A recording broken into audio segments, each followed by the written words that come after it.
السلام علیکم دوستو، اسرائیل اور فلسطین کا تنازع دنیا کے پرانے ترین مسئلوں میں سے ایک مسئلہ ہے۔ اس تنازع کی وجہ سے ہزاروں لوگ اپنی قیمتی جانیں گنوا چکے ہیں اور لاکھوں لوگ، خاص طور پر فلسطینی، اپنے گھروں سے بے گھر ہو چکے ہیں۔ اس تنازع کی وجہ سے اسرائیل اور عرب ممالک میں بہت سی جنگیں بھی ہوئیں، لیکن یہ مسئلہ حل نہ ہو سکا اور اب تک برقرار ہے۔ اس تنازع کی شروعات آج سے تقریباً 100 سال پہلے برٹش کولونیل ایرا کے ایک فیصلے کی وجہ سے ہوئی، اور پھر وقت گزرنے کے ساتھ ساتھ یہ مسئلہ پیچیدہ سے پیچیدہ تر ہوتا گیا۔ اسرائیل اور فلسطین کی ایک جانب مصر میں سوئس کینال موجود ہے، جبکہ دوسری جانب ایسے عرب ممالک موجود ہیں جہاں پہ آئل جیسی قیمتی چیز بے تحاشا موجود ہے۔ اس کے علاوہ اسرائیل اور فلسطین خود تو ایشیا میں موجود ہیں، لیکن یہاں سے براعظم یورپ بھی قریب ہے اور براعظم افریقہ بھی قریب ہے، اور اسرائیل اور فلسطین پر مبنی یہ خطہ ارض ایسی جگہ پر موجود ہے جبکہ 1948 میں جب اسرائیل آزاد ہوا تو یہاں سے سوویت یونین کی سرحدیں بھی قریب تھیں، اور قدیم دور میں سلک روٹ بھی اسی علاقے سے گزرتا تھا۔ ان تمام باتوں کی بنیاد پر یہ علاقہ جغرافیائی طور پر بہت اہم ہے،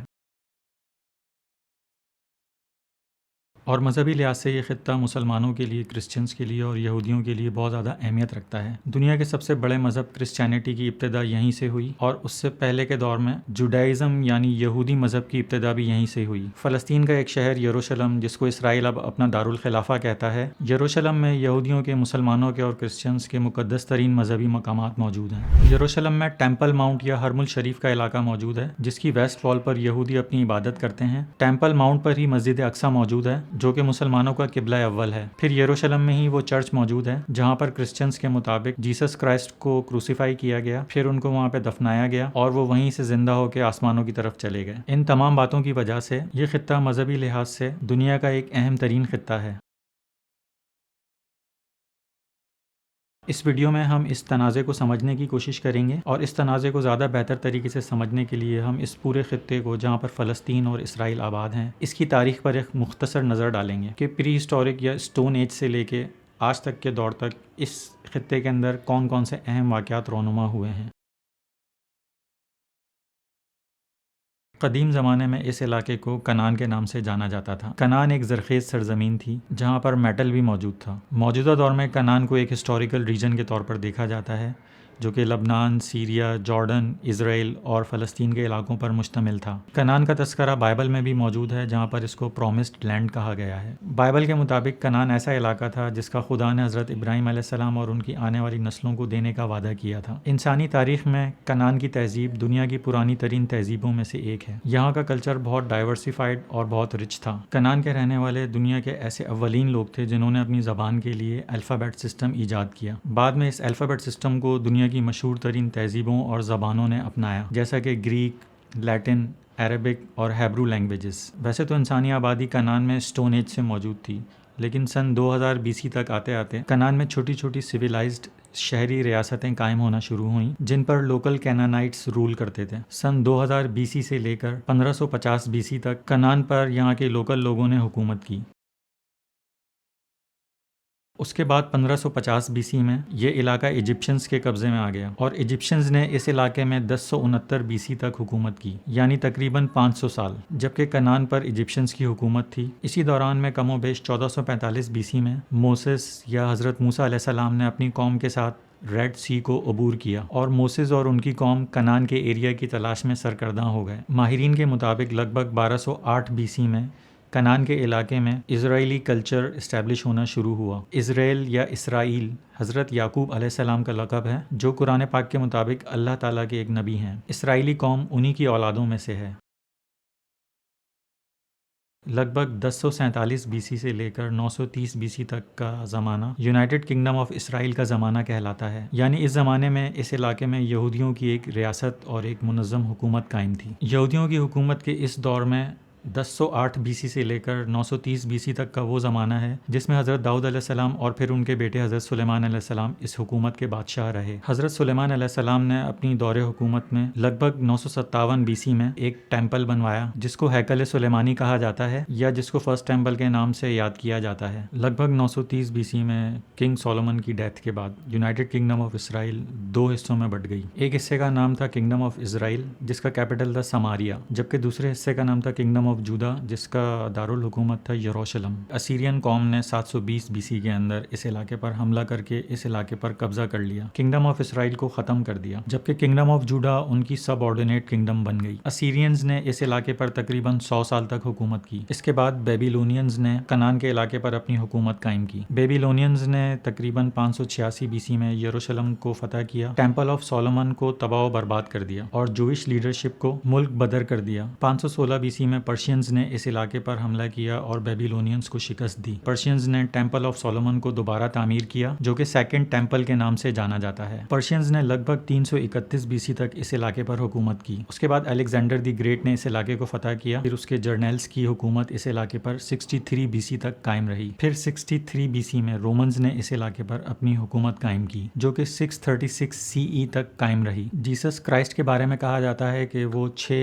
یا 4 BC میں ایک جوئش فیملی میں پیدا ہوئے۔ ان کے دور میں اس علاقے پر رومنز کا قبضہ تھا۔ جب جیسس کرائسٹ نے اپنی تعلیمات کی پریچنگ کی تو اس سے بہت سے یہودیوں کو اعتراض ہوا اور انہوں نے رومن گورنر سے جیسس کرائسٹ کی شکایت کی۔ کہا جاتا ہے کہ جیسس کرائسٹ کی کروسیفکشن جوئش پیپل کی ریکمنڈیشن پر ہوئی۔ اسی وجہ سے جیسس کرائسٹ کی ڈیتھ کے بعد والے پیریڈ میں کرسچن اینڈ جوئش پیپل کے درمیان تنازعات دیکھنے کو ملتے ہیں۔ جوئش پیپل نے رومنز کے اگینسٹ بہت ساری بغاوتیں کیں جس کی وجہ سے رومنز نے 70 AD میں سیکنڈ ٹیمپل آف سولومن کو ڈیمولش کر دیا، ہزاروں جیوز کو سلیو بنا کر اپنی حکومت کے مختلف علاقوں میں بھیج دیا، لاکھوں جیوز کو قتل کیا اور یروشلم میں جیوز کی انٹری کو بند کر دیا۔ اسی ظلم کی وجہ سے جوئش پیپل رومن سلطنت کو چھوڑ کر دنیا کے مختلف حصوں میں چلے گئے اور اس وجہ سے جوئش ڈائسپورا پوری دنیا میں پھیل گیا۔ 313 AD یا CE میں رومن ایمپرر کانسٹینٹین نے کرسچینٹی کو ایکسیپٹ کر لیا اور کرسچن بن گیا۔ ایمپرر کے کرسچن ہو جانے کی وجہ سے throughout the Roman empire Christianity ایک پریویلیجڈ مذہب بن گیا۔ 637 عیسوی میں مسلمانوں نے خلفائے راشدین کے دور میں یروشلم کو فتح کیا۔ مسلمانوں نے پہلے رومنز کو جو کہ بازنطینی کہلاتے تھے جنگ یرموک میں شکست دی اور اس کے بعد پھر یروشلم شہر کا محاصرہ کر لیا۔ یہ محاصرہ تقریباً 6 مہینے تک قائم رہا۔ اس کے بعد یروشلم کے مذہبی رہنماؤں نے مسلمان افواج سے کہا کہ وہ سرنڈر کرنے کے لیے تیار ہیں، لیکن شرط یہ ہے کہ خلیفہ وقت عمر بن خطاب خود یہاں پر آئیں تو وہ یروشلم شہر کو ان کے حوالے کر دیں گے۔ اس کے بعد حضرت عمر بن خطاب رضی اللہ تعالیٰ عنہ نے اس شہر کا وزٹ کیا اور اس شہر پر مسلمانوں کی حکومت قائم ہوئی۔ یہ شہر مسلمانوں کے قبضے میں آ جانے سے یہودیوں کی قسمت بدل گئی۔ یہودیوں کو اور کرسچنز کو مکمل مذہبی آزادی دی گئی۔ یہودیوں نے مسلمانوں کے دور میں خوشحالی حاصل کی اور یہ سلسلہ 1099 عیسوی تک جاری رہا۔ 1099 عیسوی میں اس علاقے پر کروسیڈرز نے قبضہ کر لیا۔ کروسیڈرز چونکہ جوئش پیپل کو جیسس کرائسٹ کا قاتل سمجھتے تھے، اسی لیے انہوں نے جوئش پیپل پر بے تحاشا مظالم ڈھائے اور ہزاروں جوئش پیپل کو قتل کر دیا۔ 1187 عیسوی تک کروسیڈرز کا اس علاقے پر قبضہ رہا۔ پھر 1187 عیسوی میں سلطان صلاح الدین ایوبی نے یروشلم کو دوبارہ فتح کر لیا۔ اس علاقے میں ترکوں کی عثمانی حکومت 1517 عیسوی میں قائم ہوئی جو کہ 1917 تک قائم رہی اور فرسٹ ورلڈ وار میں 1917 میں برٹین نے یہ علاقہ اپنے قبضے میں کر لیا۔ 1917 سے پہلے یہ عرب ممالک جس طرح آج الگ الگ ممالک کی صورت میں نظر آتے ہیں، یہ الگ الگ نہیں تھے، بلکہ فلسطین، لبنان، شام، عراق، جارڈن اور ایجپٹ، یہ تمام ممالک سے مل کے ایک پورا ریجن بنتا تھا جو کہ آٹومن امپائر یا عثمانی سلطنت کے انڈر میں تھا۔ 1897 میں جوئش پیپل نے ورلڈ زائونسٹ آرگنائزیشن کو قائم کیا۔ پہلی میٹنگ 1897 میں سوئٹزرلینڈ کے شہر بازل میں ہوئی اور اس میٹنگ میں یہ بات ڈیسائیڈ ہوئی کہ فلسطین جوئش پیپل کا ہوم لینڈ ہے۔ برٹین نے عرب لیڈرشپ سے وعدہ کیا کہ اگر وہ آٹومن امپائر کو ختم کر دیں گے تو برٹین عرب علاقے عربز کو واپس کر دے گا۔ دوسری طرف برٹین نے 1917 میں بالفور ڈکلیریشن اناؤنس کی، زائونسٹس کے فلسطین میں جوئش نیشنل ہوم بنانے کے کاز کو سپورٹ کرنے کا اعلان کیا۔ فلسطین میں جوئش نیشنل ہوم بنانے کے پیچھے 3 اہم پولیٹیکل موٹیوز یہ تھے کہ برٹش گورنمنٹ سوئس کینال کو اور آئل ریچڈ عرب کنٹریز کو اپنے کنٹرول میں کرنا چاہتی تھی۔ دوسرا اس کا ریزن یہ تھا کہ آلدو اس زمانے کے اندر جوئش پیپل بہت زیادہ افلوئنٹ نہیں تھے، لیکن پھر بھی ان کی ایک بڑی آبادی رشیا کے اندر اور USA میں موجود تھی، تو ان دونوں ممالک میں موجود جوئش پاپولیشن کی سپورٹ حاصل کرنے کے لیے برٹش گورنمنٹ نے اس کاز کو سپورٹ کیا۔ تیسری اس کی وجہ یہ تھی یہودی ہجرت کر کر کے UK آ رہے تھے، تو لوکل برٹش پیپل کا برٹش گورنمنٹ پر پریشر تھا کہ ان امیگریشنز کو روکا جائے، تو UK کی گورنمنٹ نے ان کو پیلسٹائن کی طرف ڈائیورٹ کر دیا۔ ایئر 1918 میں ترکوں کی عثمانی سلطنت 100% کولیپس کر گئی تو پورے مڈل ایسٹ پر فرانس کا اور برٹینز کا قبضہ ہو گیا۔ تو اس زمانے میں لیگ آف نیشن نے مڈل ایسٹ کو 2 حصوں میں تقسیم کر دیا۔ ایک حصے کا نام فرینچ مینڈیٹ تھا جس میں لبنان اور سیریا کے علاقے آتے تھے، جبکہ دوسرے حصے کا نام برٹش مینڈیٹ تھا جس میں فلسطین، اردن اور عراق کے علاقے آتے تھے۔ 1941 سے لے کر 1945 تک ہٹلر نے یورپ کے اندر نازی فورسز کے ذریعے جوئش پیپل کا ہولوکاسٹ کرنا شروع کر دیا۔ تخمینے کے مطابق ہولوکاسٹ میں تقریباً 60 لاکھ یہودیوں کو مارا گیا۔ اس ہولوکاسٹ کی وجہ سے یورپ کے مختلف حصوں سے یہودیوں نے فلسطین آنا شروع کر دیا۔ 1945 سے لے کر 1947 تک دوسری ورلڈ وار کی وجہ سے برٹش گورنمنٹ کی حالت بہت پتلی ہو گئی تھی اور دوسری طرف اس خطے میں برٹش گورنمنٹ کے خلاف بغاوتیں بڑھتی جا رہی تھیں۔ اس وجہ سے برٹش گورنمنٹ نے معاملہ UN کے حوالے کر دیا۔ اس معاملے پر یونائٹڈ نیشن نے ایک کمیٹی بنائی۔ اس کمیٹی نے حالات کا جائزہ لے کر 1947 میں فلسطین کو 2 حصوں میں تقسیم کرنے کا منصوبہ پریزنٹ کیا، یعنی ایک عرب اسٹیٹ جو کہ فلسطین کہلائے گی اور دوسری جوئش اسٹیٹ جو کہ اسرائیل کہلائے گی۔ اور اسرائیل کی کریشن کے لیے جنرل اسمبلی میں ووٹنگ ہوئی۔ اس ووٹنگ میں 33 کنٹریز نے اسرائیل کی کریشن کے حق میں ووٹ دیا، 13 کنٹریز نے اسرائیل بنانے کے اگینسٹ میں ووٹ کیا اور 10 کنٹریز نے ووٹنگ میں حصہ نہیں لیا۔ یونائٹڈ نیشنز کے تقسیم کے فارمولے کے مطابق ایک ملک فلسطین کو وجود میں آنا تھا جہاں پر عربز کا کنٹرول ہوگا، اور ایک ملک اسرائیل وجود میں آنا تھا جہاں پہ جوئش پیپل کا کنٹرول ہوگا، جبکہ یروشلم پر دونوں میں سے کسی کا کنٹرول نہیں ہوگا بلکہ یروشلم انٹرنیشنل کنٹرول میں رہے گا۔ یہ پلان اسرائیل نے تو ایکسیپٹ کر لیا لیکن عربوں نے اس پلان کو ایکسیپٹ نہیں کیا۔ 1948 میں برٹش گورنمنٹ اسرائیل اور فلسطین کے ریجن سے وڈرا ہو گئیں۔ 14 مئی 1948 کو اسرائیل نے اپنی آزادی کا اعلان کیا تو اس کے اگلے دن ہی 15 مئی 1948 کو عرب کنٹریز نے اس پر حملہ کر کے جنگ کا آغاز کر دیا۔ یہ جنگ 1948 کی عرب اسرائیل وار کہلاتی ہے۔ اس جنگ میں ایک طرف تو اسرائیل تھا جبکہ دوسری جانب اس کے اگینسٹ میں اس کے تمام پڑوسی عرب ممالک جیسا کہ شام، لبنان، جارڈن، عراق، ایجپٹ، سعودی عربیہ اور یمن شامل تھے، لیکن اتنے سارے ممالک مل کر بھی اسرائیل کو شکست نہ دے سکے۔ اس جنگ کے نتیجے میں اسرائیل نے اپنے ایلوکیٹڈ ایریا کو تو برقرار رکھا ہی، لیکن ساتھ میں جو علاقے فلسطین کو ایلوکیٹ کیے گئے تھے ان علاقوں میں سے بھی 60% ایریا پر اسرائیل نے قبضہ کر لیا۔ جارڈن نے ویسٹ بینک کا علاقہ اور ایسٹ یروشلم کے علاقے کو اپنے قبضے میں رکھا۔ غزہ اسٹرپ پر ایجپٹ نے قبضہ کر لیا۔ یہ وار فلسطینیوں کے لیے بہت بھیانک تھی کیونکہ اس وار میں زائونسٹ ملیشیاز نے پلان ڈیلٹ کے نام سے ایک پلان بنایا ہوا تھا، اس پلان کو ایگزیکیوٹ کیا۔ اس پلان کے مطابق زائونسٹ ملیشیاز نے فلسطینی عربوں کے چھوٹے چھوٹے گاؤں اور شہروں کو تباہ و برباد کر دیا اور فلسطینیوں کے گھروں کو آگ لگا دی۔ ایٹ لیسٹ 7 لاکھ فلسطینی اپنے گھروں سے بے گھر کر دیے گئے اور ان کو ان کی سرزمین سے نکال باہر کیا گیا۔ اس واقعے کو عرب کنٹریز نکبہ کے نام سے یاد کرتی ہیں۔ نکبہ کا مطلب ہے کیٹاسٹرافی یا ایک بہت بڑی آفت۔ نکبہ کی وجہ سے بے گھر ہوئے فلسطینی اور ان کی اولادیں آج تک مختلف ممالک کے اندر ریفیوجیز کی حیثیت سے رہتے ہیں۔ 1948 کی یہ عرب اسرائیل وار 10 مارچ 1949 کو ختم ہوئی۔ اگر ہم اس بات پر نظر ڈالیں کہ اتنے سارے عرب ممالک مل کر بھی اسرائیل کو شکست کیوں نہ دے سکے تو بہت ساری وجوہات میں سے کچھ اہم وجوہات سامنے آتی ہیں، جیسا کہ اسرائیل کے پاس ٹرینڈ آرمڈ فورسز تھیں اور زائونسٹ ملیشیاز نے اس میں بہت اہم کردار ادا کیا، جبکہ عرب ممالک کے پاس اتنی زیادہ ٹرینڈ آرمڈ فورسز نہیں تھیں۔ پھر دوسری طرف اسرائیل کو ویسٹرن پاورز کی پوری سپورٹ حاصل تھی، اس کے پاس لیٹسٹ ویپنز تھے، ایمونیشن کی سپلائی میں کوئی کمی نہیں تھی، جبکہ عرب ممالک کے پاس اتنی لیٹسٹ ویپنری نہیں تھی۔ اسرائیل کے پاس زائونزم کی وجہ سے بہت اسٹرانگ لیڈرشپ موجود تھی، جبکہ عرب ممالک میں لیڈرشپ کا کرائسس تھا۔ اس طرح کی وجوہات کی وجہ سے عرب ممالک کو اس جنگ میں شکست کا سامنا کرنا پڑا، لیکن اس جنگ کی وجہ سے اسرائیل اور عرب ممالک میں نہ ختم ہونے والے تنازعات کی شروعات ہوئی۔ 1956 میں ایجپٹ کے پریزیڈنٹ جمال عبد الناصر نے سوئس کینال کو نیشنلائز کر دیا۔ اس کے ریئیکشن میں اسرائیل نے ایجپٹ پر حملہ کر دیا اور اس کے بعد UK اور فرانس نے بھی ایجپٹ پر حملہ کر دیا۔ ایجپٹ نے اکیلے ان تینوں ممالک سے جنگ لڑی اور پھر US اور سوویت یونین کے پریشر کی وجہ سے UK، فرانس اور اسرائیل کو اپنی فوجیں ایجپٹ سے وڈرا کرنی پڑیں۔ اس جنگ میں ایجپٹ فاتح رہا اور سوئس کینال آج تک ایجپٹ کی ملکیت ہے۔ اس کے بعد 1967 میں ایک عرب اسرائیل وار ہوئی۔ 1967 کی عرب اسرائیل وار 6 ڈے وار کے نام سے بھی جانی جاتی ہے، جس میں اسرائیل نے عرب ممالک کے بہت سے حصوں پر قبضہ کر لیا، جیسا کہ ایجپٹ کے سینائی ڈیزرٹ پر قبضہ کر لیا، جارڈن سے ویسٹ بینک چھین لیا اور سیریا کے علاقے گولان ہائٹس پر قبضہ کر لیا۔ پھر 1973 میں عرب ممالک نے کولیشن کولیشن بنایا اور اسرائیل پر حملہ کیا۔ اس کولیشن کو سیریا اور ایجپٹ نے لیڈ کیا، لیکن اس جنگ کا کوئی نتیجہ نہیں نکل سکا اور اسرائیل اپنے قبضہ کیے ہوئے علاقوں پر بدستور قابض رہا۔ 1978 میں یو ایس اے کی کوششوں کی وجہ سے ایجپٹ اور اسرائیل کے درمیان میں کیمپ ڈیوڈ معاہدہ ہوا۔ اس معاہدے کے نتیجے میں ایجپٹ نے اسرائیل کو ایز اے کنٹری ایکسیپٹ کیا اور اسرائیل نے سینائی ڈیزرٹ کا علاقہ ایجپٹ کو واپس کر دیا، اور اس معاہدے پر ایجپٹ کے پریزیڈنٹ انور سادات اور اسرائیل کے پرائم منسٹر میناچم بیگن نے سائن کیے۔ اس معاہدے کی وجہ سے اسرائیلی پرائم منسٹر اور ایجپشین پریزیڈنٹ کو 1978 کا نوبیل پیس پرائز دیا گیا۔ کیمپ ڈیوڈ معاہدے کو ایجپٹ کے اندر اچھی نگاہ سے نہیں دیکھا جاتا تھا کیونکہ اس میں اسرائیل کو تسلیم کرنے کی بات کی گئی تھی۔ اسی وجہ سے پریزیڈنٹ انور سادات کی حکومت کے خلاف مخالفت بڑھتی گئی۔ 1981 میں پریزیڈنٹ انور سادات کو قتل کر دیا گیا۔ 1980 میں اسرائیل نے ایک لاء پاس کیا جس کو یروشلم لاء کہا جاتا ہے۔ اس لاء کے مطابق کمپلیٹ اور یونیفائڈ یروشلم فلسطین کا دارالخلافہ ڈکلیئر کیا گیا۔ یونائٹڈ نیشنز کی سیکیورٹی کونسل نے یروشلم کے اس اسٹیٹس چینج کو اللیگل قرار دیا۔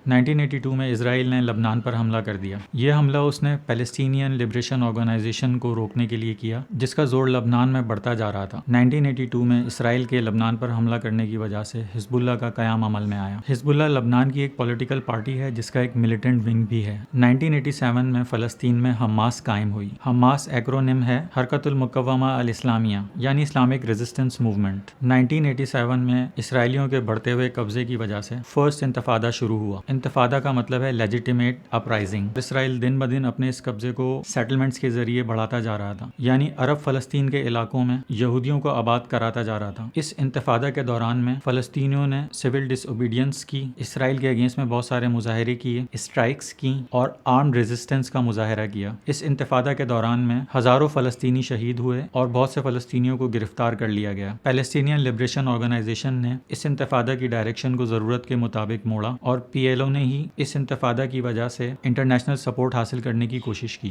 یہ پہلی دفعہ تھا کہ فلسطینیوں نے اسرائیلیوں کے اگینسٹ میں اتنے بڑے پیمانے پر اپرائزنگ کی تھی۔ پہلے تو یہی ہوتا تھا کہ عرب کنٹریز اسرائیل پر حملہ کرتی تھیں، لیکن یہ پہلی دفعہ تھا کہ ود ان اسرائیل اور فلسطین لوگوں نے اسرائیل کے خلاف بغاوت کی اور فلسطینی قوم دنیا کے سامنے ایک منظم قوم کی طرح نمودار ہوئی۔ فرسٹ انتفاضہ نے اوسلو اکارڈ کے لیے راہیں ہموار کی۔ سپٹمبر 1993 میں اوسلو اکارڈ سائن ہوا اور اس کے ساتھ ہی یہ انتفاضہ ختم ہوا۔ اوسلو اکارڈ کے دو پوائنٹس بہت اہم تھے۔ ایک تو یہ کہ اب عرب اور اسرائیلی امن و امان کے ساتھ رہیں گے، دوسرا یہ کہ پیلسٹینین اتھارٹی کو قائم کیا گیا جس کے مطابق غزہ میں اور ویسٹ بینک کے علاقوں میں پیلسٹینین اتھارٹی کا سیلف رول ہوگا۔ لیکن اوسلو اکارڈ میں بہت سارے اہم مسائل کو نظر انداز کر دیا گیا، جیسا کہ پیلسٹینین ریفیوجیز کا کیا مستقبل ہوگا، وہ کب اپنی ہوم کنٹری واپس آ سکیں گے، یا یروشلم کا کیا اسٹیٹس ہوگا، یا پھر ان اسرائیلی سیٹلمنٹس کا کیا ہوگا جو کہ اسرائیل نے ویسٹ بینک میں قائم کی ہوئی ہیں۔ انہی وجوہات کی بنا پر اوسلو اکارڈ فلسطینیوں کے اندر مقبولیت نہیں پا سکا اور فلسطینیوں کو لگا کہ یہ سمجھوتا ایک مصلحت سے بھرا ہوا سمجھوتا ہے جو کہ پی ایل او نے اسرائیلیوں کے ساتھ کیا ہے، اور اس کے نتیجے میں پی ایل او نے فلسطینیوں کے درمیان اپنی مقبولیت کھو دی۔ دوسری طرف اسرائیلی ایکسٹریمسٹس کو یہ لگا کہ اسرائیلی حکومت نے فلسطینیوں کو پیلسٹینین اتھارٹی دے کر غلطی کی ہے۔ اسی وجہ سے ایک اسرائیلی ایکسٹریمسٹ نے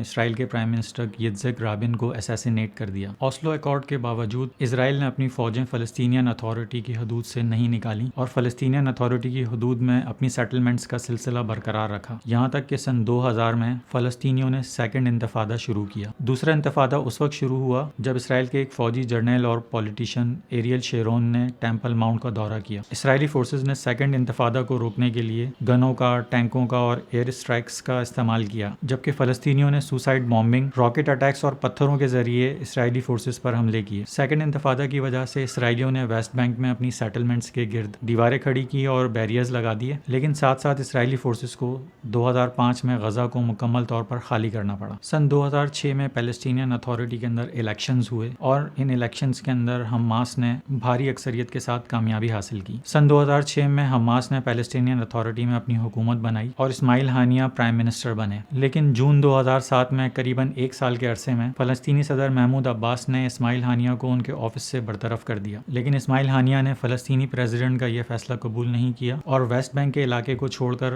غزہ میں اپنی حکومت کو قائم رکھا۔ سن 2006 سن 2007 سے لے کر اب تک غزہ میں حماس کی حکومت قائم ہے، جبکہ ویسٹ بینک کے فلسطینی اتھارٹی کے علاقوں میں فتح کی حکومت قائم ہے اور صدر محمود عباس سن 2005 سے لے کر آج کے دن تک فلسطینین اتھارٹی کے پریزیڈنٹ ہیں۔ پریزیڈنٹ محمود عباس نے حماس کے پی ایم کو برطرف کرنے کا فیصلہ بہت سارے انٹرنیشنل پریشر کی وجہ سے کیا تھا، کیونکہ حماس بہت سارے ممالک میں ایک ٹیررسٹ آرگنائزیشن کے طور پر جانی جاتی ہے، لیکن اس فیصلے کی وجہ سے فتح پارٹی اور حماس کے درمیان تنازعات بڑھتے گئے، جن میں بہت سے لوگوں کی جانیں بھی گئی ہیں۔ سن 2007 سے لے کر اب تک اسرائیل نے غزہ کا لینڈ، سی اور ایئر کا بلاکیڈ کیا ہوا ہے، اور اس بلاکیڈ میں ایجپٹ اس کی مدد کرتا ہے۔ عام ضروریات کی چیزیں اور لوگ غزہ میں فریلی آ جا نہیں سکتے۔ غزہ سے باہر نکلنے کے لیے غزہ کے لوگوں کو پرمٹ کی ضرورت ہوتی ہے۔ بہت سے دانشور اور پرومیننٹ شخصیات غزہ کو ایک اوپن ایئر جیل کا نام دے چکے ہیں۔ سن 2008 اور 2009 کے درمیان اسرائیل نے حماس کے پولیٹیکل اور ملٹری ٹارگٹس کو نشانہ بنانے کے لیے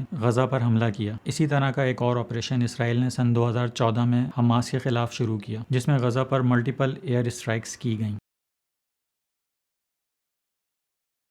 7 اکتوبر 2023 کو اسرائیل کے خلاف کارروائی کا آغاز حماس کے جنگجوؤں نے کیا، جس کا اسرائیلی ڈیفنس فورسز نے بھرپور جواب دیا اور غزہ پر بے تحاشا بمباری کی۔ اس وقت جبکہ ہم یہ ویڈیو ریکارڈ کر رہے ہیں، اسرائیل اور حماس کے درمیان گھمسان کی جنگ جاری ہے، لیکن اس دفعہ اس جنگ کا اسکیل بہت بڑا ہے۔ اس دفعہ اسرائیل کے لوگوں کی ہلاکت بھی ہزاروں میں ہوئی ہے، جبکہ فلسطینیوں کا نقصان بھی اس دفعہ بہت زیادہ ہے۔ اسرائیل مسلسل ایک کے بعد ایک ایئر اسٹرائکس کرے جا رہا ہے، جس کا نشانہ انڈسکرمنیٹلی سویلین بھی بن رہے ہیں، خواتین بھی بن رہی ہیں اور بچے بھی بن رہے ہیں۔ اسی لیے شہید ہونے والوں میں 50% یا اس سے بھی زیادہ کی تعداد خواتین یا بچوں کی ہوتی ہے۔ Over the period of time Arab countries نے اسرائیل کو ایکسیپٹ کرنا شروع کر دیا۔ سب سے پہلے ایجپٹ نے کیا، اس کے بعد جارڈن نے ایکسیپٹ کیا، اور ریسنٹلی سن 2020 میں UAE اور بحرین نے اسرائیل کے ساتھ تعلقات کو نارملائز کرنے کے لیے ابراہم اکارڈ سائن کیا۔ حماس نے اسرائیل پر ایک ایسے وقت میں حملہ کیا جبکہ US کی کوششوں کی وجہ سے سعودی عرب اور اسرائیل کے تعلقات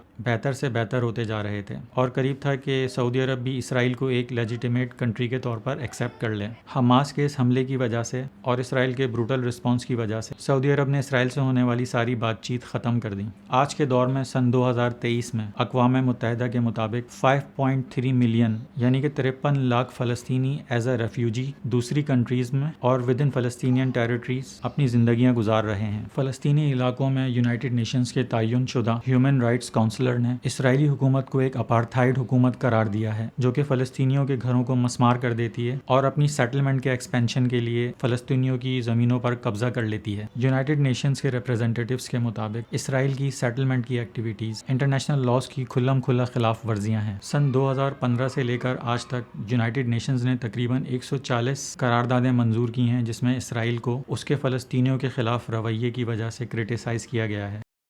اکتوبر 2023 کی فلسطین اور اسرائیل جنگ میں اب تک جس پیمانے پر تباہی ہو چکی ہے اور جس تعداد میں سویلینز اسپیشلی بچے اور عورتیں شہید ہو چکے ہیں، اور جس طرح رہائشی عمارتیں، اسپتال اور ریفیوجی کیمپس تباہ ہو چکے ہیں، اس خطرناک تباہی کو دیکھتے ہوئے شاید یہ امید کی جا سکتی ہے کہ عرب لیڈرز اور دنیا کے سپر پاورز فلسطین اسرائیل تنازع کا کوئی مؤثر حل ڈھونڈیں گے تاکہ اس نوعیت کی تباہی آئندہ کبھی نہ ہو۔ اگر اس ویڈیو کو دیکھ کر آپ کی معلومات میں اضافہ ہوا ہے تو اس ویڈیو کو لائک کریں اور شیئر کریں، اور اسی طرح کی مزید ویڈیوز کو دیکھنے کے لیے میرے YouTube چینل کو سبسکرائب کریں۔